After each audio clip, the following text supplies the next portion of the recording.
Hello বন্ধুরা, কেমন আছো সবাই? পবলিস ব্লগ চ্যানেলে আবার একটা নতুন ভিডিও নিয়ে চলে এসেছি। তো গত 5 তারিখ আমরা গিয়েছিলাম ধনলটি। তো ভাবলাম যে তোমাদের সাথেও শেয়ার করি সেই ভিডিও।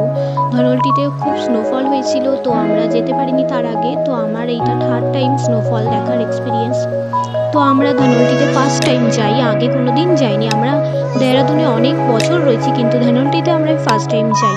তো দেখো, ওখানে গিয়ে খুব মজাই করলাম, কিন্তু পুরো ধনলটিতে আমরা যেতে পারিনি। রাস্তা এত জ্যাম ছিল, সেজন্য আমি যেতেই পারিনি।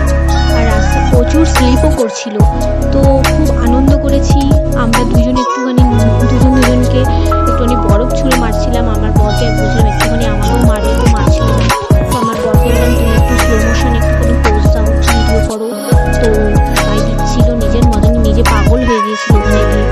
আমি কী করছিলাম আমার মনেই আসছিল না, নিজেই বরফ ছুঁড়ছে, নিজেই যা করার করছে।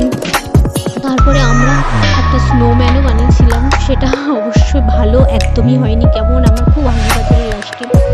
তো দেখো, আমার বর প্রত্যেকটা ভিডিওতে আমার বরকেই দেখতে পাবে তোমরা, যে ও নিজেই পাগল হয়ে গেছে।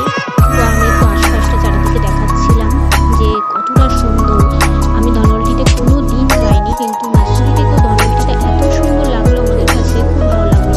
তারপরে ফিরে আসার সময় দেখো, আমরা ফিরে আসছিলাম কারণ অনেকটা বেলা হয়ে গিয়েছিল। আমরা বেরিয়েছিলাম বাড়ির থেকে 12টার সময়, তো ওখানে গিয়ে পৌঁছতে আমাদের 2:30-3টে বাজতে যায়, এরকম বেজে গিয়েছিল। তো ফিরে আসার টাইমও হয়ে গিয়েছিল, আর রাস্তায় চারিদিকে ফগ ছিল।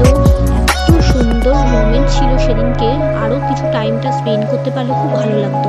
ওপর দিকে তো আরও যেতেই পারিনি, আরও উপরে বরফ পড়েছিল। সুরকান্ডা দেবীর ওইদিকে, মন্দিরের ওইদিকে প্রচুর বরফ পড়েছিল, কিন্তু আমরা যেতে পারিনি অত দূর। অনেকটা বেলা পড়ে এসেছিলো, তখন প্রায় 5:30 বাজে আমরা যখন রিটার্ন করছিলাম। তো রাস্তায় যেটুখানি আমি ভিডিও শ্যুট করতে পেরেছি সেটুখানি তুললাম। তো নেক্সট টাইম আরেকবারও আমরা যাব, আমার ইচ্ছা আছে যে আরেকবার আমি ধনলটিতে পুরোটা যাব। তো দেখো, রাস্তাটা এত সুন্দর লাগছে, চারিদিকে বরফে সাদা হয়ে রয়েছে, মানে খুবই ভালো লাগছে।